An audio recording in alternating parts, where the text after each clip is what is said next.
Good morning everyone. My name is V Venkat and I'm from CSC 4. ఇప్పుడు కొన్ని concepts చెప్తున్నాను ఏవైతే నేను ఈ ప్రాజెక్ట్ బిల్డ్ చేయడంలో యూజ్ చేశానో. ఫస్ట్ వన్ వచ్చేసి pagination.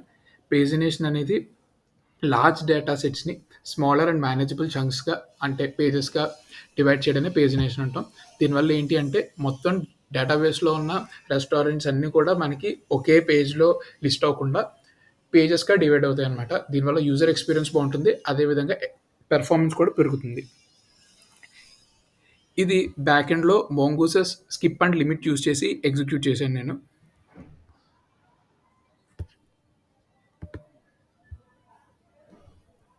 Skip is equal to page minus 1 into limit ఏం చేస్తుంది అంటే ఏ పేజ్‌లో ఏ రికార్డ్స్ రావాలో కరెక్ట్‌గా వచ్చే విధంగా చూసుకుంటుందనమాట. ఇది pagination. Next MongoDB and MongoDB atlas. MongoDB అనేది నోఎస్క్యూఎల్ డేటాబేస్. ఇది డేటాని ఫ్లెక్సిబుల్‌గా స్టోర్ చేసుకోవడానికి యూజ్ చేస్తాం. డేటా దీంట్లో జేసన్ ఫార్మాట్‌లో స్టోర్ అవుతుందనమాట. మోంగోడీబీ అట్లాస్ అనేది cloud hosted version of the MongoDB. అంటే మన డేటా అంతా కూడా ఇప్పుడు క్లౌడ్‌లో ఉన్నట్టు, మన కంప్యూటర్‌లో లేదు. సో దీనికి నేను యూజ్ చేసిన మోడల్ ఇది. ఈ స్కీమా యూజ్ చేశాను. సో ఈ మోంగోస్ మోడల్స్ యూజ్ చేసుకొని మనం మోంగోడీబీ అట్లాస్‌లో డేటా స్టోర్ చేసుకోవచ్చు. మోంగోస్ డాట్ కనెక్ట్ యూజ్ చేసి మన బ్యాక్ ఎండ్ సర్వర్‌ని డేటాబేస్‌కి కనెక్ట్ చేసుకోవచ్చు. ఫ్రంట్ ఎండ్‌లో మనం ఫెచ్ యూజ్ చేసి డేటాబేస్‌లో ఉన్న డేటాని త్రూ బ్యాక్ ఎండ్ రిట్రీవ్ చేసుకోవచ్చు. నెక్స్ట్ సూపర్బేస్. సూపర్బేస్ అనేది ఒక open source alternative to fair base. ఇది నేను ఇప్పుడు నా ప్రాజెక్ట్‌లో ఎక్కడ యూజ్ చేయలేదు. Next events. ఈవెంట్స్ అనేవి ఏదైనా యాక్షన్స్ ఆర్ అక్యురెన్సెస్ ఏదైతే సిస్టమ్ డిటెక్ట్ చేస్తుందో. ఫర్ ఎగ్జాంపుల్ మనం ఏదైనా రైట్ క్లిక్ చేస్తే సిస్టమ్ డిటెక్ట్ చేస్తుంది సంథింగ్ హ్యాపెండ్. అలాగే ఏదైనా కీని క్లిక్ చేసినా, ఏదైనా ఎలిమెంట్ మీద హోవర్ చేసినా ఇవన్నీ కూడా ఈవెంట్స్. ఫర్ ఎగ్జాంపుల్ ఇక్కడ button on click is equal to అంటే మనం ఎప్పుడైతే ఈ ఐకాన్ ఉన్న బటన్‌ని మనం క్లిక్ చేస్తామో లైక్ దిస్. సంథింగ్ ఎంటర్ చేసి ఎప్పుడైతే క్లిక్ చేస్తానో అదొక ఈవెంట్. ఆ ఈవెంట్‌ని హ్యాండిల్ చేయడానికి ఈవెంట్ హ్యాండ్లర్స్ ఉంటారు.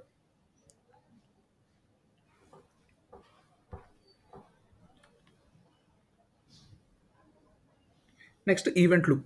ఈవెంట్ లూప్ అనేది మనం జావా స్క్రిప్ట్ అసింక్రోనస్‌గా రన్ అవ్వడానికి యూజ్ చేస్తాం. జావా స్క్రిప్ట్‌లో ఒకటే కాల్ స్టాక్ ఉంటుంది. Java script line by line ప్రోగ్రామ్‌ని రీడ్ చేస్తూ కాల్ స్టాక్‌లో పెట్టుకొని ఎగ్జిక్యూట్ చేస్తూ ఉంటుంది. For example set time out వస్తే జావా స్క్రిప్ట్ అది జావా స్క్రిప్ట్‌లో పార్ట్ కాదు అని రికగ్నైజ్ చేస్తుంది. అలా రికగ్నైజ్ చేసిన తర్వాత దాన్ని వెబ్ ఏపీఐకి పంపిస్తుంది.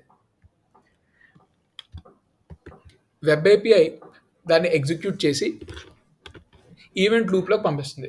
మీన్‌వైల్ ఈ కాల్ స్టాక్ ఖాళీగా ఉంది కాబట్టి జావా స్క్రిప్ట్ నెక్స్ట్ లైన్‌కి వెళ్ళిపోతుంది. నెక్స్ట్ లైన్ కాల్ స్టాక్ వచ్చి ఎగ్జిక్యూట్ అవుతూ ఉంటుంది. అంటే ఇక్కడ ఒకేసారి 2 ప్రాసెస్ రన్ అవుతున్నాయి. ఒకటి కాల్ స్టాక్‌లో ఉన్న నెక్స్ట్ లైన్, ఇంకోటి ఈ సెట్ టైమ్ అవుట్ అనేది వెబ్ ఐపీఐలో రన్ అవుతూ ఉంటుంది. ఎప్పుడైతే ఇది రన్ అయిపోయి రిజల్ట్ వస్తుందో ఆ రిజల్ట్‌ని అది తెచ్చి ఈవెంట్ క్యూకి ఇస్తుంది. ఈ ఈవెంట్ లూప్ ఏం చేస్తుందంటే కాన్స్టెంట్‌గా చెక్ చేస్తూ ఉంటుంది. ఈవెంట్ క్యూలో ఏదన్నా completed task of web API ఉందా? అదేవిధంగా కాల్ స్టాక్ అనేది ఖాళీగా ఉందా? ఎప్పుడైతే కాల్ స్టాక్ ఖాళీగా ఉండి ఈవెంట్ క్యూలో completed task of web API ఉంటుందో, ఈ ఈవెంట్ లూప్ ఏం చేస్తుందంటే ఈ టాస్క్‌ని తిరిగి కాల్ స్టాక్‌లో ప్లేస్ చేస్తుందనమాట. సో దీనివల్ల మనం టైం సేవ్ చేయొచ్చు. For example file reading, file writing ఇవేవైతే ఎక్కువ టైమ్ కన్స్యూమింగ్ ప్రాసెస్ ఉన్నాయో అవన్నీ కూడా మొత్తం ప్రోగ్రామ్‌ని బ్లాక్ చేయకుండా వెబ్ ఏపీఐకి ఇస్తే అది హ్యాండిల్ చేస్తుంది. మీన్‌వైల్ మనం నెక్స్ట్ ప్రోగ్రామ్‌ని కంటిన్యూ అయిపోవచ్చు. So this is the use of the event loop. Next, application lifecycle. So here for backend, application lifecycle include initialization, configuration, listening for request and termination. server.js ఫైల్‌లో ఇవన్నీ కూడా కావాల్సిన modules మనం import చేసుకుంటున్నాం కదా! ఇవన్నీ కూడా ఇనిషియలైజేషన్. కాన్ఫిగరేషన్ అంటే మన బ్యాక్ ఎండ్ సర్వర్‌ని డేటాబేస్‌కి కనెక్ట్ చేయడానికి కావాల్సిన కాన్ఫిగర్స్ చేయడం. For example mongoose dot connect. So related tasks అన్నీ కూడా కాన్ఫిగరేషన్‌లోకే వస్తాయి. Next handling the request. ఇప్పుడు సర్వర్ రన్ అవుతూ ఉండాలి. క్లయింట్ నుంచి వచ్చిన రిక్వెస్ట్ అన్నిటిని కూడా హ్యాండిల్ చేసి రెస్పాన్సెస్ అనేవి తిరిగి క్లయింట్స్‌కి ఇస్తూ ఉండాలి. Next termination. ఎప్పుడైతే సర్వర్ యొక్క వర్క్ అయిపోతుందో మనం దాన్ని షట్ డౌన్ చేయాలి. It is called termination. And for front end We have three stages: mounting, updating, and unmounting. Fetching restaurant data when the component loads is called mounting. ఎప్పుడైతే ఏదైనా user interaction జరిగిందో, for example ఇక్కడ ఏదైనా మనం search చేస్తే అప్పుడు మొత్తం UI కూడా రీరెండర్ అవ్వాలి. దీన్ని అప్డేటింగ్ అంటాం. ఎప్పుడైతే కాంపోనెంట్ యొక్క వర్క్ అయిపోతుందో మనం దాన్ని క్లీన్ చేసేయాలి. అది unmounting. For example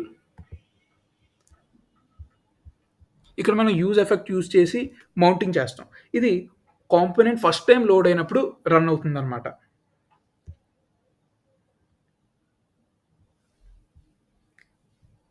next are hooks.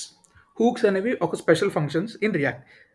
Hooks use చేసి మనం ఫంక్షనల్ కాంపోనెంట్స్లో ఉన్న state, life cycle methods and side ఎఫెక్ట్స్ని యూజ్ చేసుకోవచ్చు. సో హూక్స్ వల్ల ఏంటి అంటే కోడ్ రీడబిలిటీ పెరుగుతుంది. కోడ్ని మనం బాగా సింప్లిఫై చేయొచ్చు అనమాట. Next event handlers. Event handler అనేది ఎప్పుడైతే ఒక ఈవెంట్ అక్కర్ అవుతుందో ఆ ఈవెంట్ అక్కర్ అయినప్పుడు చేయాల్సిన ఫంక్షన్నే ఈవెంట్ హ్యాండ్లర్ అంటాం. ఎందాక చూసినట్టు ఎప్పుడైతే ఈ ఐకాన్‌తో ఉన్న సెర్చ్ బార్‌లో మనం ఇక్కడ క్లిక్ చేస్తామో, మనం ఇక్కడ ఏదన్నా ఒకటి ఇస్తే ఫర్ ఎగ్జాంపుల్ పిజ్జా. సో, పిజ్జాకి రిలేటెడ్ అయి ఉన్న రెస్టారెంట్స్ అన్నీ కూడా ఇక్కడ డిస్‌ప్లే అయినాయి. ఇలా డిస్‌ప్లే అవ్వడానికి మనం యూజ్ చేసే ఫంక్షనే హ్యాండిల్ సెర్చ్. సో, ఈ హ్యాండిల్ సెర్చ్ ఏం చేస్తుంది అంటే ఏపీఐ కాల్ చేస్తుంది. ఆ ఏపీఐ కాల్ ఈ డేటా అంతా ఈ రెస్టారెంట్ లిస్ట్ డేటా అంతా తిరిగేస్తుంది. అది ఇక్కడ డిస్‌ప్లే అవుతుంది. సో, ఈవెంట్ హ్యాండ్లర్ అనేది ఏదైనా ఒక ఈవెంట్ జరిగితే, ఆ ఈవెంట్ జరిగినప్పుడు ఎగ్జిక్యూట్ అవ్వాల్సిన ఫంక్షన్‌నే మనం ఈవెంట్ హ్యాండ్లర్ అంటాం. ఇక్కడ event handler handle search. Next triggers. Triggers అనేవి ఆటోమేటిక్‌గా రన్ అయిపోయే ఫంక్షన్స్ అనమాట ఎస్‌క్యూఎల్ డేటాబేస్‌లో. ఇవి నేను ఇక్కడ ఎక్కడ యూజ్ చేయలేదు. Next call backs. Call backs అనేవి ఫంక్షన్స్. జావా స్క్రిప్ట్‌లో మనం ఏదైనా ఒక ఫంక్షన్‌ని ఇంకో ఫంక్షన్‌కి ఆర్గ్యుమెంట్‌గా కూడా ఇవ్వచ్చు. దాన్నే మనం కాల్ బ్యాక్స్ అంటాం. ఇక్కడ మనం చాలా కాల్ బ్యాక్స్ యూజ్ చేసాం. For example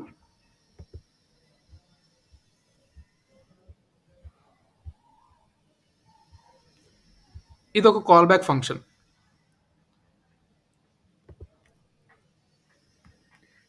next registering and unregistering the events. Registering అంటే ఒక ఈవెంట్ లిజనర్‌ని మనం యాడ్ చేయడం. ఏదైనా ఒక చేంజ్ జరిగితే, ఆ చేంజ్ జరిగినప్పుడు ఎగ్జిక్యూట్ అవ్వాల్సిన కోడ్‌ని ఈవెంట్ లిజనర్‌లో ఉంటుందన్నమాట. అలాగే అన్‌రిజిస్టరింగ్ అంటే ఈ ఈవెంట్ లిజనర్‌ని మనం తీసేయడాన్ని అన్‌రిజిస్టరింగ్ అంటాం. మన కోడ్‌లో చూసుకుంటే server.js ఫైల్‌లో ఇక్కడ 2 గ్లోబల్ ఈవెంట్ లిజనర్స్‌ని మనం యూజ్ చేసాం. process.on uncaught exception, process.on process.on uncaught exception, process.on unhandled rejection.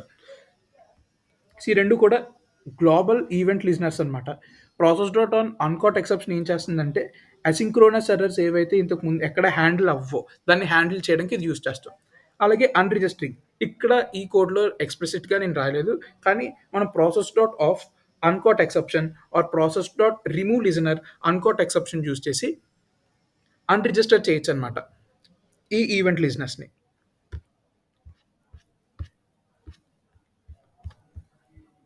Thank you.